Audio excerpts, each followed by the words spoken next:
Kaleshwaram project దానిలో Medigadda barrage 100 కాంపోనెంట్లలో అదొక చిన్న కాంపోనెంట్. దాంట్లో కొంచెం ఇసుక జారి 2 పిల్లర్లు కుంగినాయి. అదేందో ప్రళయం బద్దలైనట్టు, దేశమే కొట్టుకపోయినట్టు. నేను 2-3 రోజుల తర్వాత టీవీలో కూర్చుంటున్నా, ప్రతి ఇంటికి చేరుకొని చెప్తా కాళేశ్వరం సంగతి ఏందో, ఎందుకు గట్టినమో. కాళేశ్వరం పుణ్యమే కదా ఎంత బ్రహ్మాండంగా ఈ జిల్లాలో నీళ్ళు వచ్చినాయి. ఏ విధంగా మిడ్ మానేరు ఎల్ఎండి నిండి ఉంటుండే, ఏ విధంగా చెరువులు చెక్ డ్యాములు మత్తళ్ళు దుంకుతుండే. చాలా దుఃఖం కలుగుతూ ఉంది మనసుకు. నా కండ్ల ముందే ఇంత తొందరలోనే ఈ కరెంటు మాయం కావడం, రైతులు కళ్ళలో నీళ్లు పెట్టుకోవడం, సోషల్ మీడియాలో చూస్తూ ఉంటే అనేక చోట్ల రైతులు పొలాలు కాలబెడతా ఉన్నారు, గొర్రెలను మేపుతా ఉన్నారు, గొడ్లను మేపుతా ఉన్నారు.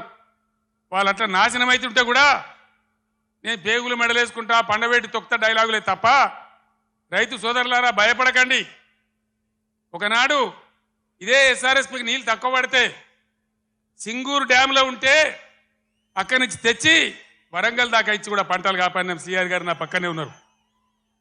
ప్రభుత్వం అంటే అట్లా ఉండాలి, దమ్ము ఉండాలి, ధైర్యం ఉండాలి, రైతాంగాన్ని కాపాడాలనే ప్రేమ ఉండాలి. ఆ ప్రేమ ఉంటే, ఆ సోయి ఉంటే ఇవాళ ఈ పరిస్థితి రాకపోవు. ఎంతసేపు కేసీఆర్ని మన బదనాం చేయొచ్చా, మేడిగడ్డ ఈ గడ్డ చెప్పి దమన మన పనులలో ఒక పన్ను వదలవుతుంది. 32 పనులు రాలగొట్టుకుంటామా, మొత్తమే ఊడగొడతామా? ఏ పన్ను అయితే ఊగుతుందో ఆ పన్ను బాగు చేసుకుంటాం, కానీ మొత్తం పనులు అయితే రాలగొట్టుకోం కదా. ఒక 2 పిల్లర్లు, మొత్తం 300 పిల్లర్లు ఉంటాయి కాళేశ్వరంలో.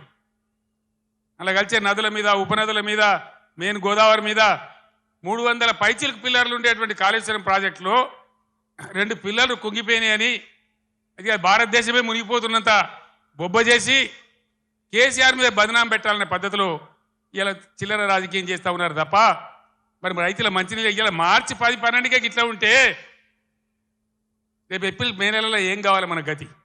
ఏం కాబోతా ఉన్నది? ఏం జరగబోతా ఉంది? అందుకే ఇవాళ మళ్ళీ మీరు తప్పిపోయి, దయచేసి నాయకులు, కార్యకర్తలు మీరందరూ కూడా వినోద్ గారు కోరినట్టు గ్రామాలలో చర్చ పెట్టాలి.